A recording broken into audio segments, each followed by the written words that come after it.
Hello everybody, my name is Robert Neacsu and welcome to my channel. Today I'm going to show you how to change the color fast in Photoshop. I just found this technique and it's incredible. Let's get started. Shop!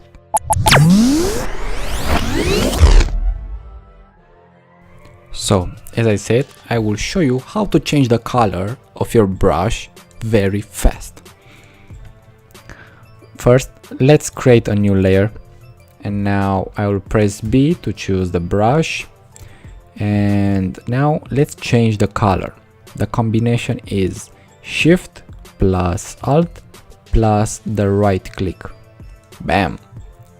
It will pop up this color pick and the color palette, and I will choose the color, and when I will choose the color I will let go the right click and it will choose the color that I want.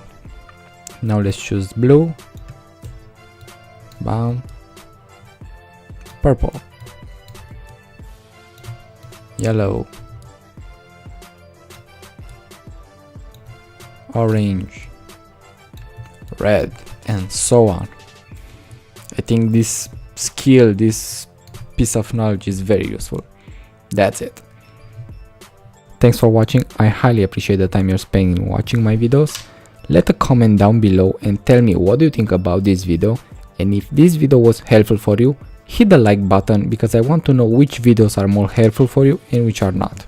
Also subscribe to my channel because I post on every Monday, Wednesday and Friday. Robert Neacsu, job!